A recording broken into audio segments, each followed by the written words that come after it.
On May 3, 1975, a farmer found a body floating face down in the Nation River about 60 kilometers east of Ottawa, Ontario, Canada. The body was found floating 100 yards from the Highway 417 bridge crossing in Castleman, a small Ontario village an hour and a half from Montreal, Quebec, Canada. The victim was determined to be a Caucasian woman aged somewhere between 25 and 50 years old, approximately 5 foot 2 inches to 5 foot 3 inches tall. Police believe that she was thrown from the eastbound lanes of Highway 14 over the bridge and into the water. She was naked except for a blue bodysuit that had been pulled up over her shoulders. Her fingernails and toenails were painted with red nail polish, and her naturally dark brown hair had been dyed a reddish blonde.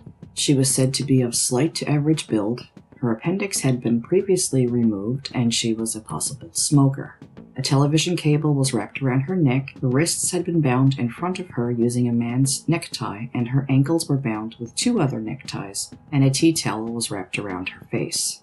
Her cause of death was determined to be strangulation. The presence of swelling of her wrists around the ligatures suggested that she was alive when her wrists and ankles were tied. The absence of water in her lungs suggested that she was deceased before entering the water. The victim wore partial dentures with porcelain teeth in her upper and lower jaws, and many of her natural teeth had required fillings. Her fingerprints were available as well as DNA. The towel on her face had been manufactured in Ireland and exported to Toronto and distributed to stores in Ottawa, Toronto, and Montreal. The neckties that bound her included a blue and gray necktie, another one was a red and white necktie, and a decorative necktie known as a, quote, Canadian tie, and bearing 3 Canadian emblems on a navy blue background. The necktie was manufactured in Montreal and had been sold by various stores in the province of Quebec and in the eastern part of Ontario. The cable that was around her neck was a flat black plastic cable wire that had a slight splattering of gray paint on it. Subsequent investigation revealed that the cable was manufactured in Renfrew, Ontario, and distributed in the Ottawa, Hull, Montreal, and Brockville areas. Her head was wrapped in 2 fringed green cloths, and upon removing these cloths, investigators found that the tea towel had been knotted in the back of her neck to form a ligature around her neck, and the television cable wire had also been wrapped around her neck over top of the kitchen towel.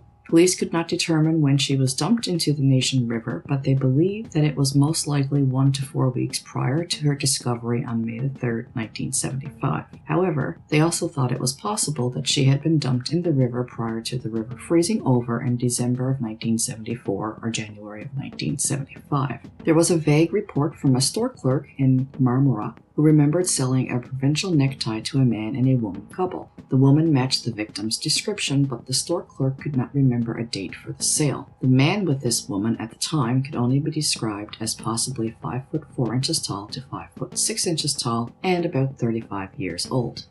The lady in the Nation River could not be identified, so police labeled her as a Jane Doe, but to the public, she became known as the Nation River Lady. The violent nature of the crime and the way she was found captivated the country. This was not something that you saw too often in Canada in 1975, even today for that matter.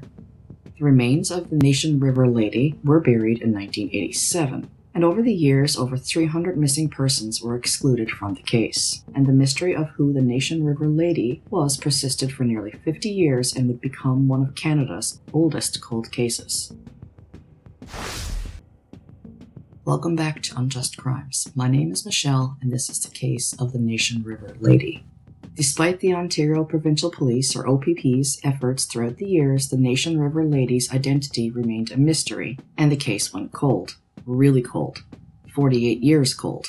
But police never forgot her, and throughout the years, the coroner's office worked alongside the OPP and members of the Centre of Forensic Sciences to identify the remains. But their efforts were based on the limited forensic methods available at the time. A forensic dentist was able to identify what was described as a very unique dental appliance that was photographed and shared through a dentistry publication, but that also failed to turn up any new leads. In 2005, the OPP Criminal Investigation Branch reopened the Nation River Lady's case. At the time, they released a sketch of the Nation River Lady's face and offered a $50,000 reward for information about her. In 2006, police released a detail to the public that had not been known before, that the Nation River Lady, mind you, by this point the case was 30 years old. Anyway, they released the information that the victim had webbed feet. I guess here they were hoping that that could help identify her. Maybe a family member might reach out if they heard that the victim that the OPP had found had webbed feet.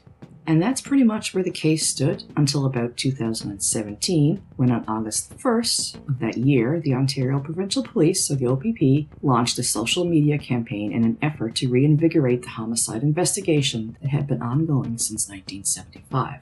With advances in technology and an OPP forensic artist, the social media campaign released a number of photos of items that were located on or with the Nation River lady at the time of her discovery. They also released a video of a three-dimensional clay facial reconstruction of the Nation River lady's head and face. Despite these forensic artists' renderings and a three-dimensional face approximation, authorities were still unable to move the case forward.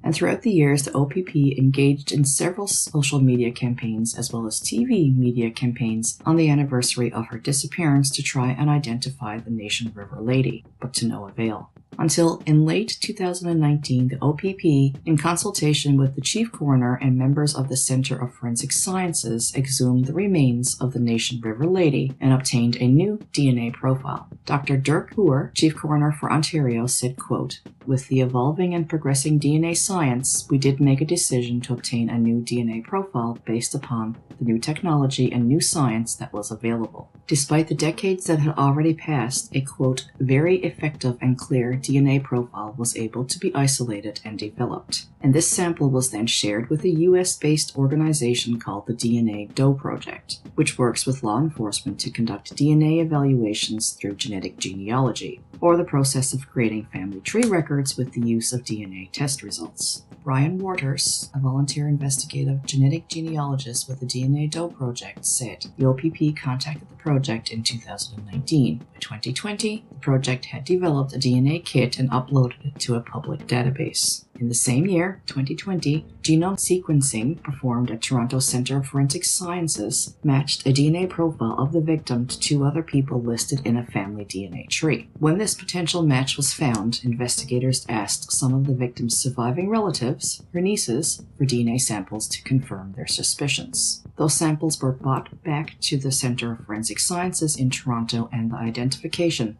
was confirmed. The news was then shared with the Nation River lady's family. Quote, "It was a very tough and moving meeting, but one I think the family finally had information to allow them to have some resolution to the tragic loss of their loved one," said Dr. Dirk Hoer.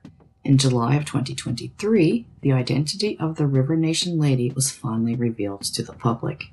The DNA sample was linked with others through a genetic genealogy and family tree analysis and raised a good potential that the unidentified remains were of Jewel Lala Langford, a resident of Tennessee in the United States who was 48 years old at the time of her death.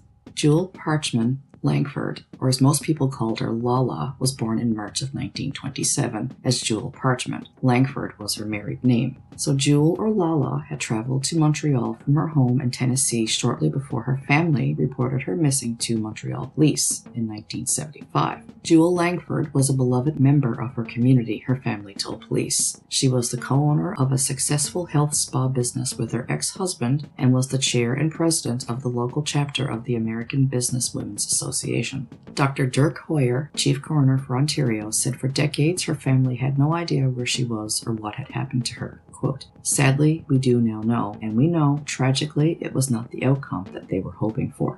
Back in 1975, when she didn't reach out to her family, they knew immediately something was terribly wrong because it wasn't like her. She was devoted to her family and friends and would not have cut them off like that. Her family, siblings, and friends, and even her ex-husband all rallied together and searched for her in Montreal. At least one of her siblings, I believe it was a brother, and her ex-husband had gone to Montreal searching for her, but all they came back with was her car that police had located.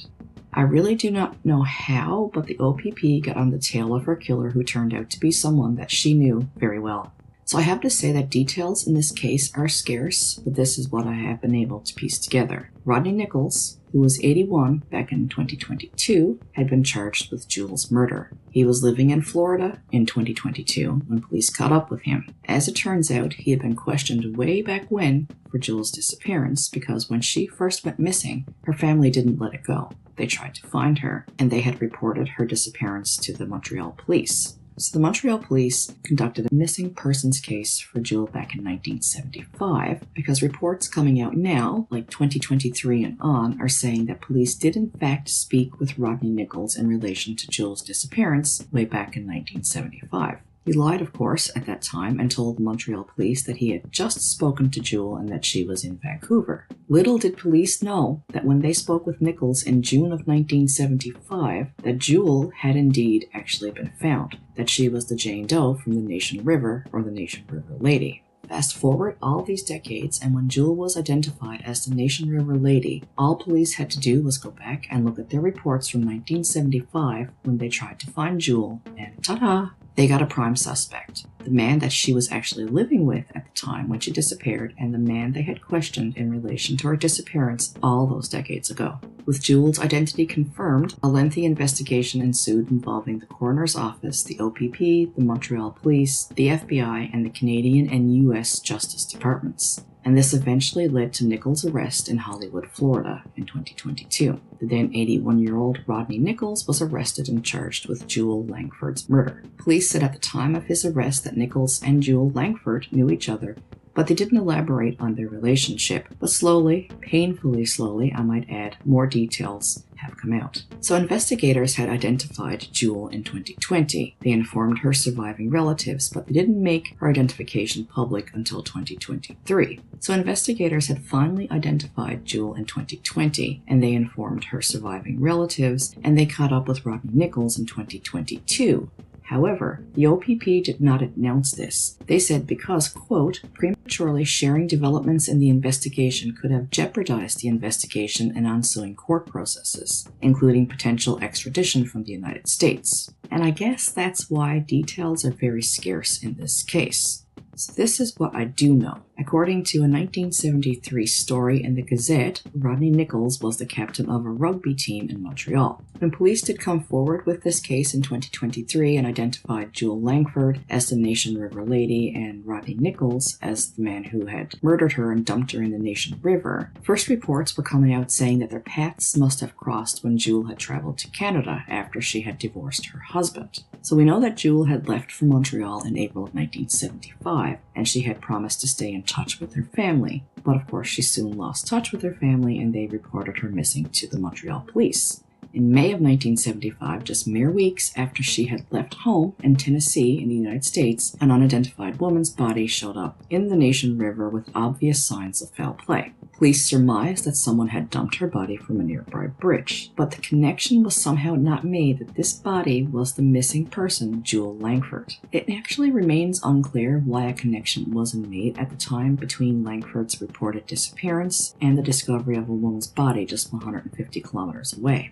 So Radio-Canada reported in 2023 that Jewel Langford and Nichols actually lived together at the time of her disappearance in 1975. According to documents that were filed in a Florida court, Rodney Nichols allegedly killed Jewel Parchment Langford after he realized that she had lied to him about her age. At the time of her death, she was 48 and he was only 32. In addition, investigators believe that Nichols knowingly lied to the Montreal police back on June 7, 1975, in order to cover up his role in the disappearance of his girlfriend, Jewel Langford. At that time, he told police that he had just spoken to her and that she was in Vancouver. According to affidavits submitted to the U.S. authorities, Rodney Nichols and Jewel Langford had met in Florida in January of 1975. She divorced her husband in Tennessee just a few weeks later and traveled a few times to Montreal, where Nichols, a star player on the Westmount rugby team, lived. The two bought a house in Westmount and moved in together on April 18, 1975. Langford's family lost contact with her after April 22nd, and her body was found in the Nation River on May 3rd. So when police finally caught up with Nichols in 2022, he initially denied any involvement in Jewel's disappearance. But police told him that Jewel had been identified as the Nation River Lady. He then told detectives that he and Jewel had gone out on a sailboat that capsized, and she drowned as a result. He then said that he tried to drown Jewel in a river because he was depressed. Police challenged his story, though, showing him photos of Jewel's tied-up body, to which he relented and, quote, identified the neckties as his, as well as the two dish towels, another towel, and a blanket that were his. He then claimed that she had lied to him in 1975 about her age. And according to what he told the OPP in 2022, and what he had actually also told Montreal police in 1975, apparently, the matter of the age discrepancy was a subject of a heated argument shortly after they moved in together. I guess, though, in 1975, when he was talking to the Montreal police, he forgot the part where he murdered her. Anyway, after a conversation with a legal aid lawyer in Canada, Nichols then stated to the OPP that he had an altercation with Jewel that started in his home in Montreal, and that he had subsequently dumped her body in the Nation River. When asked by the OPP investigators why he confessed, he said that, quote, he had to come clean, and that he felt terrible for what he had done. When asked if he would like to go back in time and do something differently, he replied, quote, obviously. OPP investigators collected a voluntary DNA sample during this interview and compared it with blood on a green cloth that was wrapped around Jewel's neck. The analysis found that the DNA found on the cloth was 190 times more likely to be Nichols than any other person. Obviously, then the OPP charged him with Jewel's murder and sought his extradition from the United States. Seems cut and dry, right? Well, not so much. There's no doubt that Rodney Nichols murdered Jewel Lala Langford back in 1975. That's not in question. But things get murky because at the time that he was questioned by OPP detectives in 2022, he was 81 years old, he was wheelchair-bound, and living with full-onset dementia, meaning that he is cognitively impaired. And his lawyer is not too happy about the OPP talking to him in this state, and has said that the steps taken by the OPP in this case, noting among other things, his client suffers from advanced dementia. OPP investigators, though, who interviewed Nichols, were aware of his condition and conducted an assessment of his mental condition before finding him to be fit for questioning. But his lawyer, Michael Caruso, claims that his client's alleged confession was obtained without taking into account his mental state, and that it is as such unreliable. In addition, Nichols' lawyer raised a question about the validity of the procedure that led police to obtain his client's DNA. Quote, Mr. Nichols suffers from dementia, and there are serious questions as to whether he has any real idea of what is transpiring from day to day. So, like I said, Nichols was arrested by the OPP and appeared in court for an extradition hearing, and the U.S. authorities had asked that he be held without bond. His lawyer requested that Nichols be released on bail while the extradition proceedings were pending, saying that his client didn't constitute a flight risk due to his physical condition and lack of financial resources. And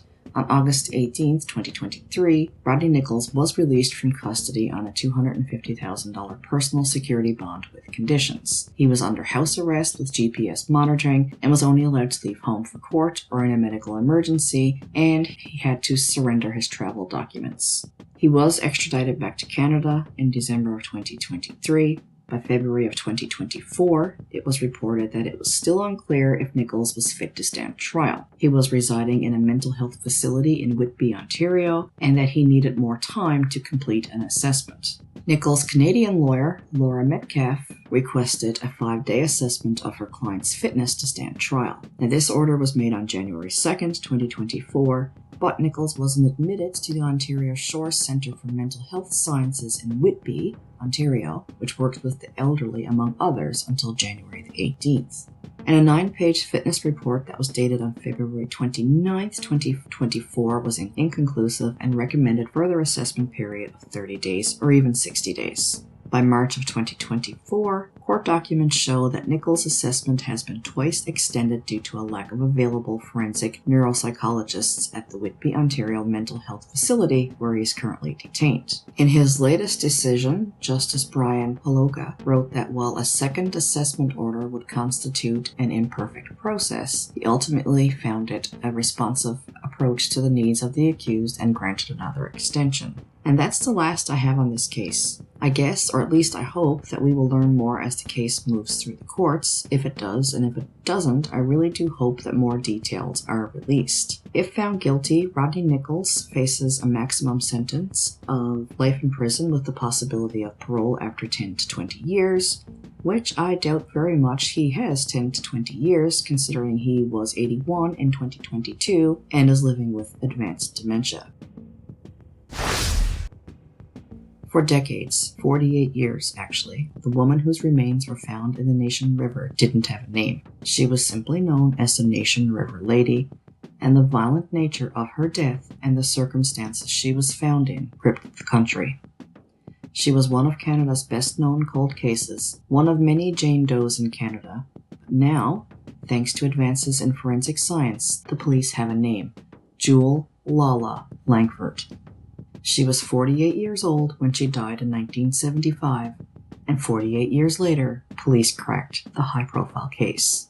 On May 27, 2022, Jewel Lala Langford was laid to rest in Jackson, Madison County, Tennessee, in the United States, and her family, Canadian, and FBI officials gathered at a private ceremony at Highland Memorial Gardens. Finally, the Nation River lady was laid to rest in her rightful place, and the prominent U.S. businesswoman Jewel Lala Langford was returned to her family. Quote, "In this respect, she truly was a woman ahead of her time," said Janice Mulcock, a retired detective constable with the OPP. In fact, so successful she was the chair and president of the Jackson, Tennessee chapter of the American Businesswomen's Association in 1971 and was voted Woman of the Year by her colleagues. Jewel Parchment Langford's parents and siblings died without ever knowing what had happened to her, but the Tennessee woman's surviving relatives, her nieces, provided the key clue that helped identify her remains and a suspect in her killing nearly 5 decades later. Quote, "I'm heartbroken that my family didn't get to know what happened before they passed away, but I'm just so grateful that police didn't give up and that they kept working hard to try and solve it and figure out who she was," said Denise Chung, Jewel Langford's niece. Chung, who was only 10 at the time, greatly admired her Aunt Jewel, who was described as, quote, "She was all about spreading love and joy and making people very happy to be around her." According to Chung, her grandmother, Agla May Parchment, didn't want Jewel to go to Canada and never really recovered from her daughter's disappearance. Quote, "My grandmother sold everything. She spent every dime she had hiring private investigators to try and find my aunt. I know that my grandmother constantly called the local FBI, pushing and pushing because she did not want them to forget about Aunt Jewel, and she did not want to ever quit searching, and she did not quit searching until she passed away." Chung's uncle Ronald Parchment had traveled to Montreal to join the search for his sister, but returned to Tennessee only with Jewel's Cadillac, which police had recovered. Jewel's ex-husband also became involved in the search, Chung said. Due to advances in genetic genealogy and the determination of all the investigators involved, Jewel's remaining family and friends now finally have a resolution. Canadian authorities have identified the victim of one of the country's most notorious cold case murders, nearly 5 decades after the woman's body, Jewel Langford, was found floating in a river in Ottawa. She was previously known as the Nation River Lady, after the name of the river where her body was found. Police say that Jewel Langford's case is believed to be the first in Canada where human remains were identified using forensic genealogy.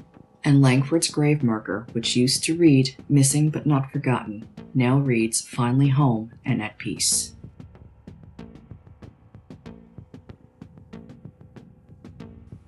Thank you for all the support. It truly is appreciated.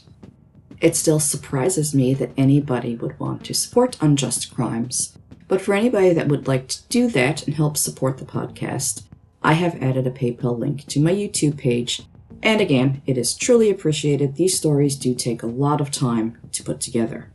You can follow Unjust Crimes on Facebook and Instagram, and I will put those links in the description to this video.